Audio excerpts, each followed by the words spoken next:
کی جب قرآن سے پوچھتے ہیں کہ اللہ کے قرآن ذرا تو میرے محمد کی تعریف تو کر کے بتا، تو میں نے قرآن سے چشمے تصور میں جب پوچھا، قرآن کی طرف سے جواب آیا۔ میں نے کہا قرآن مجھے یہ تو بتا کہ میرے محبوب علیہ السلام کا دیکھنا کیسا تھا؟ قرآن کہتا ما زاغ البصر وما طغى۔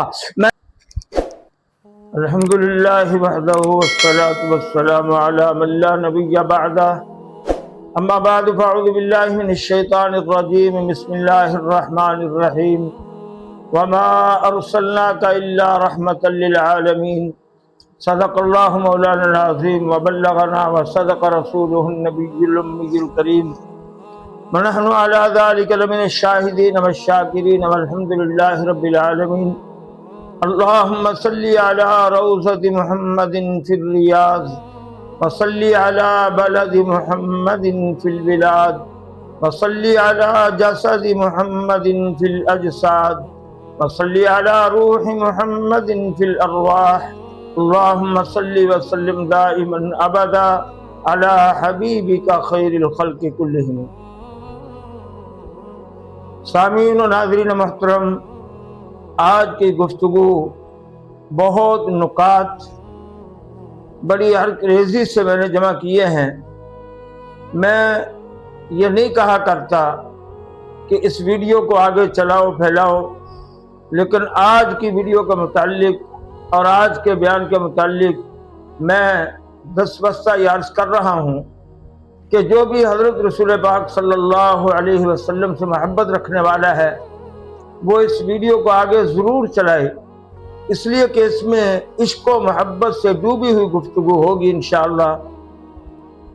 اللہ جل شانہ ہمیں امام الانبیاء صلی اللہ علیہ وسلم کی کامل محبت، تعلق اور کامل اتباع نصیب فرمائے۔ سامعین گرامی قدر، ماہ ربیع الاول ہے، تاریخوں میں کوئی اختلاف، مشہور قول ہمارے ہاں مشہور ہو گیا 12 ربیع الاول،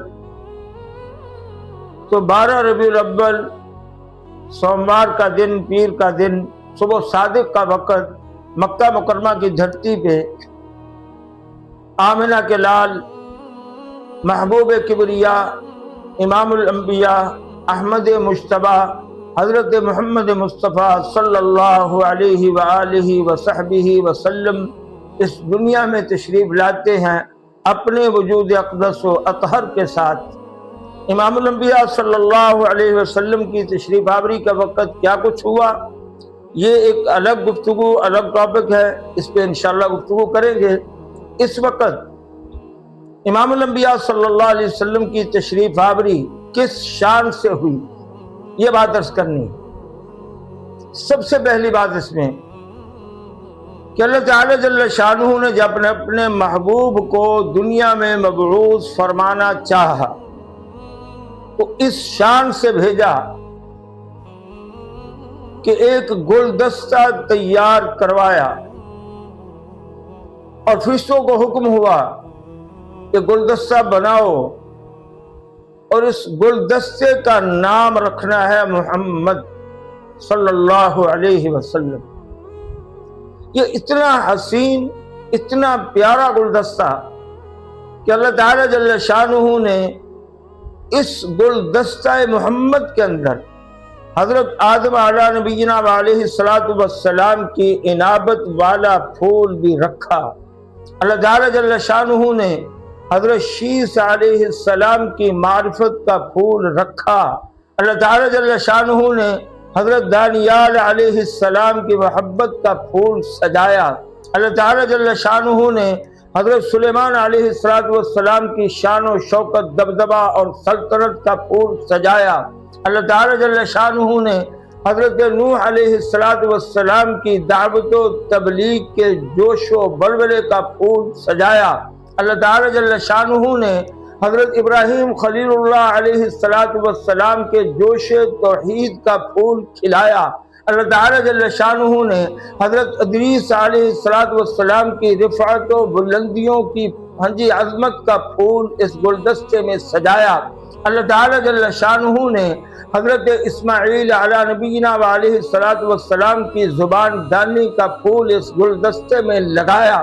اللہ تعالیٰ جل شانہ نے حضرت اسحاق علیہ السلام کی رضا جوئی کا پھول اس گلدستے میں لگایا۔ اللہ تعالیٰ جل شانہ نے حضرت صالح علیہ السلام کی خطابت کا جوش اور اس کا یہ پھول اس گلدستے میں لگایا۔ اللہ تعالیٰ جل شانہ نے حضرت لوط علیہ السلام کی حکمت والا پھول اس گلدستے میں لگایا۔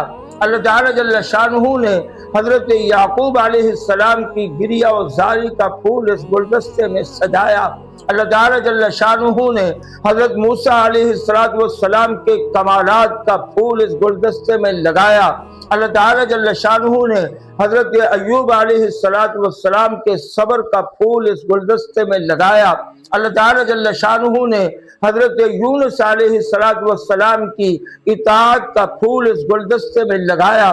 اللہ تعالیٰ جل شانہ نے حضرت یوشع بن نون علیہ السلام کے بلبلہ جہاد کا پھول اس گلدستے میں لگایا۔ اللہ تعالیٰ جل شانہ نے حضرت داؤد علیہ السلام کی میٹھی شیریں پیاری زبان اور لحن داؤدی کا پھول میرے محمد کے گلشن میں لگایا۔ اللہ تعالیٰ جل شانہ نے حضرت سیدنا الیاس علیہ السلام کی تقوی برا اور ان کی عظمت کا پھول گلدستہ محمدی میں لگایا۔ اللہ تعالیٰ جل شانہ نے حضرت یحییٰ علیہ السلام کی عصمت کا پھول سجایا۔ اللہ تعالیٰ جل شانہ نے حضرت عیسیٰ علیہ السلام کے معجزات کو گلشن محمدی میں سجایا۔ اللہ تعالیٰ جل شانہ نے حضرت یوسف علیہ السلام کے حسن و جمال کو پھول بنا کر گلدستہ محمدی میں سجایا۔ تو کہنے والوں نے کہا حسن یوسف دم عیسیٰ ید بیضا داری آنچ خوبا ہما دارند تو تنہا داری۔ تمام انبیاء علیہ السلام کے کمالات، تمام انبیاء علیہ السلام کے محاسن، تمام انبیاء علیہ السلام کی جو بھی خوبیاں تھیں، اللہ تعالیٰ جل شانہ نے وہ سارے کمالات، وہ سارے محاسن، وہ ساری خوبیاں جس گلدستے میں جمع فرمائیں، اس گلدستے کا نام رکھا اللہ نے محمد صلی اللہ علیہ وسلم۔ اب آتا ہوں اس میں محمد پر۔ آپ کوئی نام لیں، یہاں تک کہ اللہ کا نام لیں آپ کے ہونٹ نہیں ملتے ہیں۔ محبت سے ہونٹ آپس میں ملتے نہیں ہیں، ہونٹ چمٹتے نہیں ہیں، لیکن جب میں محبت کے ساتھ، تعلق کے ساتھ، عشق کے ساتھ اپنے محبوب علیہ السلام کا نام نامی اس میں گرامی محمد کہتا ہوں تو میرے ہونٹ آپس میں چپک جاتے ہیں۔ اور سنیے، لفظ اللہ کے 4 حروف ہیں اور ان میں خاصیت یہ ہے کہ اگر لفظ اللہ کے ایک ایک حرف کو ہٹاتے بھی جائیں تو پھر بھی معنی باقی رہتے ہیں۔ یہ بہت قابل غور بات ہے۔ لفظ اللہ ہے، 4 حروف ہیں، ایک الف ہے، 2 لام ہے، ایک ہا ہے۔ اللہ لا الہ الا هو الحی القیوم۔ اگر ہم لفظ اللہ کا الف ہٹا دیں تو معنی بھی باقی ہے، مطلب مفہوم بھی باقی ہے، مقصود بھی باقی ہے۔ للہ ما فی السماوات و ما فی الارض۔ اگر ہم الف بھی ہٹا دیں، ایک لام بھی ہٹا دیں، پھر بھی معنی باقی ہے، لہو ما فی السماوات و ما فی الارض۔ اگر ہم الف بھی ہٹا دیں، 2 لام بھی ہٹا دیں، پھر بھی معنی باقی ہے، اللہ لا الہ الا ہو۔ اسی طرح امام الانبیاء صلی اللہ علیہ وسلم کے اسم مبارک محمد کے 4 حروف ہیں، میم ہا میم دال۔ اب سنیے اس سے پہلے ذرا، اگر ہم حضرت آدم علیہ السلام کا پہلا حرف ہٹا دیتے ہیں، آدم کا معنی ہے گندمی رنگت والے، اگر الف ہٹا دے تو معنی بنتے کوئی نہیں۔ حضرت نوح علیہ السلام کے نام مبارک کا پہلا حرف ہٹا دیں تو معنی بنتے کوئی نہیں۔ حضرت یعقوب علیہ السلام کی پہلی یا ہٹا دیں کوئی معنی نہیں بنیں گے۔ حضرت یوسف علیہ السلام کی نام مبارک سے یا ہٹا دیں معنی کوئی نہیں بنیں گے۔ اسی طرح حضرت زکریا علیہ السلام کی زا ہٹا دیں معنی کوئی نہیں بنیں گے۔ حضرت دانیال علیہ السلام کی دال کو ہٹا دیں معنی نہیں بن سکتے۔ حضرت یحییٰ علیہ السلام کی یا کو ہٹا دیں معنی نہیں بن سکتے. حضرت اسحاق علیہ السلام کے الف کو ہٹا دیں معنی نہیں بنیں گے. حضرت عیسیٰ علیہ السلام کی عین کو ہٹا دے معنی کوئی نہیں بنے گے. حضرت موسیٰ علیہ السلام کی میم کو ہٹا دے لفظ محمل ہو جائے گا. کسی نبی کے نام کو اٹھائیں, کسی نبی کے اسم مبارک کو اٹھائیں, ایک حرف ہٹانے سے لفظ محمل بن جائے گا, بے معنی بن جائے گا. لیکن اس میں محمد صلی اللہ علیہ وسلم کا کمال یہ ہے کہ جب میں کہتا ہوں محمد تو پھر اس کے معنی بنتے ہیں تعریفوں والا. محمد وہ ہے جگ جس کی تعریف کرے, محمد وہ ہے رب جس کی تعریف کرے, محمد وہ ہے محدث جس کی تعریف کرے, محمد وہ ہے فقیہ جس کی تعریف کرے, محمد وہ ہے ائمہ مجتہدین جس کی تعریف کرے, محمد وہ ہے مفسرین جن کی تعریف کرے, محمد وہ ہے اتقیاء جن کی تعریف کرے, محمد وہ ہے اصفیاء جن کی تعریف کرے, محمد وہ ہے اولیاء جن کی تعریف کرے, محمد وہ ہے انبیاء جن کی تعریف کرے, محمد وہ ہے رب کائنات جس کی تعریف کرے صلی اللہ علیہ وسلم. تو لفظ محمد اس کا معنی تعریف کیا ہوئے, اللہ کے محبوب کی تعریف ہو رہی ہے. کائنات کے ذرے ذرے میں اللہ کے محبوب کی تعریف ہو رہی ہے. اور اللہ نے 23 سال اپنے محبوب کی تعریف کی ہے. الحمد سے لے کے بالناس تک 23 سال میں قرآن مجید کا نزول ہوا ہے. 23 سال اللہ نے اپنے محبوب کی تعریف میں لگائے ہیں. تو میں آپ اپنے محبوب علیہ السلام کی تعریف کا حق تو ادا نہیں کر سکتے, بس اپنے عشق و محبت کا اظہار کرنا ہے. تو سنیے پھر اللہ کے محبوب علیہ السلام کے اسم مبارک میں پہلا میم ہٹا دیں, ترجمہ معنی باقی ہے. حمد کا معنی تعریف کرنے والا, اگر میم ہا ہٹا دے مد رہ جاتا ہے تو مد کا معنی ہے بھلائی کی طرف کھینچنے والا. اور اگر میم ہا میم ہٹا دیں دال باقی رہ جاتا ہے تو الدال علی الخیر, اللہ کے محبوب علیہ السلام نیکی پر خیر پر بھلائی پر دلالت کرنے والے ہیں. تو امام الانبیاء صلی اللہ علیہ وسلم کی اس میں مبارک کے ایک ایک حرف کے اندر معنی مقصود ہے, مطلوب موجود ہے, مقصود موجود ہے. امام الانبیاء صلی اللہ علیہ وسلم کی جب قرآن سے پوچھتے ہیں کہ اللہ کے قرآن ذرا تو میرے محمد کی تعریف تو کر کے بتا, تو میں نے قرآن سے چشمے تصور میں جب پوچھا قرآن کی طرف سے جواب آیا. میں نے کہا قرآن مجھے یہ تو بتا کہ میرے محبوب علیہ السلام کا دیکھنا کیسا تھا. قرآن کہتا ما زاغ البصر وما طغى. میں نے جب پوچھا کہ میرے محبوب کی زبان اقدس کا ذکر تو کر, قرآن کہتا لا تحرک به لسانک.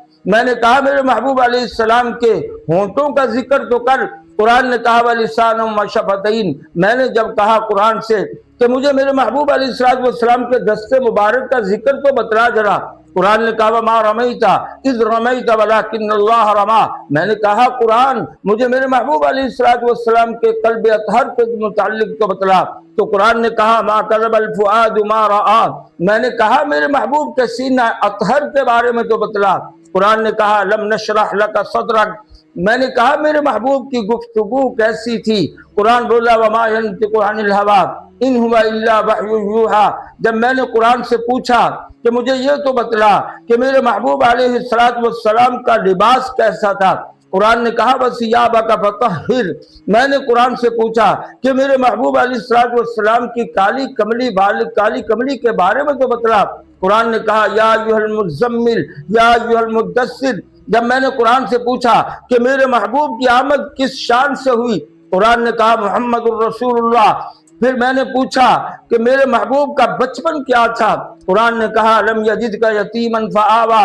میں نے قرآن سے پوچھا میرے محبوب کی جوانی کیا تھی, قرآن نے کہا ووجدک عائلا فأغنی.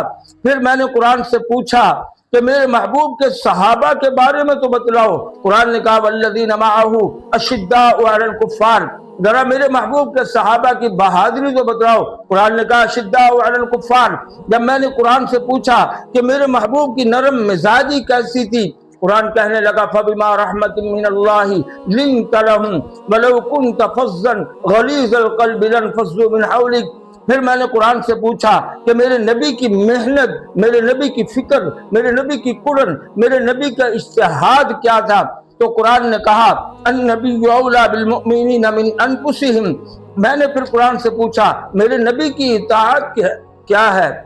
تو قرآن نے کہا قل ان کنتم تحبون اللہ فاتبعونی، پھر میں نے قرآن سے کہا کہ میرے پیغمبر کے یار کون ہیں؟ تو قرآن نے کہا والسابقون الاولون من المہاجرین والانصار والذین اتبعوہم باحسان رضی اللہ عنہم ورضوا عنہ، میں نے قرآن سے پوچھا میرے نبی کے خاندان کے بارے میں تو بتلا، تو قرآن نے کہا ہاں لیذہب عنکم الرجس اہل البیت ویطہرکم تطہیرا، میں نے کہا میرے نبی کی ازواج کے بارے میں تو بتلا، تو قرآن نے کہا یا ایھا النبی قل لازواجک، میں نے کہا میرے نبی کی بیٹیوں کے بارے میں تو بتلا، قرآن نے کہا یا ایھا النبی قل لازواجک وبناتک، پھر میں نے قرآن سے کہا میرے نبی کی ازواج کے بارے میں تو بتلا، قرآن نے کہا وازواجہ امہاتہم، پھر میں نے قرآن سے پوچھا میرے پیغمبر کا مقام کیا ہے؟ قرآن نے کہا انا اعطیناک الکوثر، میں نے قرآن سے کہا میرے پیغمبر کا پروگرام کیا ہے؟ قرآن نے کہا فصلی لربک وانحر، میں نے کہا میرے پیغمبر کے دشمن کا انجام کیا ہے؟ قرآن نے کہا ان شانئک ھو الابتر، میں نے پھر محبت سے پوچھا او اللہ کے قرآن مجھے بتلاتا جا میرے محبوب کا چہرہ انور کیسا تھا؟ قرآن نے کہا والضحیٰ، میں نے کہا میرے محبوب کی زلفیں کیسی تھیں؟ قرآن نے کہا واللیل اذا سجا، میں نے پھر جب پوچھا میرے پیغمبر جب میدان جہاد میں جاتے تھے میرے نبی کا جہاد کیسا تھا؟ اللہ کے قرآن نے کہا یا ایھا النبی جاہد الکفار، میں نے کہا میرے نبی جب اترے ہیں تبلیغ میں میرے پیغمبر کا انداز تبلیغ کیا تھا؟ قرآن نے کہا یا ایھا الرسول بلغ ما انزل الیک من ربک، پھر میں نے چلتے ہوئے قرآن سے کہا اب جاتے جاتے مجھے یہ بتلا دے میرے محبوب کا معراج کیا تھا؟ قرآن نے کہا سبحان الذی اسری بعبدہ لیلا من المسجد الحرام الی المسجد الاقصی، اب میں معراج پہ بھی انشاءاللہ بات کروں گا، لیکن میری درخواست ہے بات زیادہ لمبی نہ ہو جائے، اس لیے یہاں پہ اسی محبت اسی عشق کے ساتھ عشق مصطفیٰ کے ساتھ میں بریک لگاتا ہوں۔ اللہ تعالی جل شانہ اپنے محبوب علیہ السلام کی کامل محبت کامل اطاعت ہم سب کو نصیب فرمائے۔ وآخر دعوانا الحمدللہ رب العالمین۔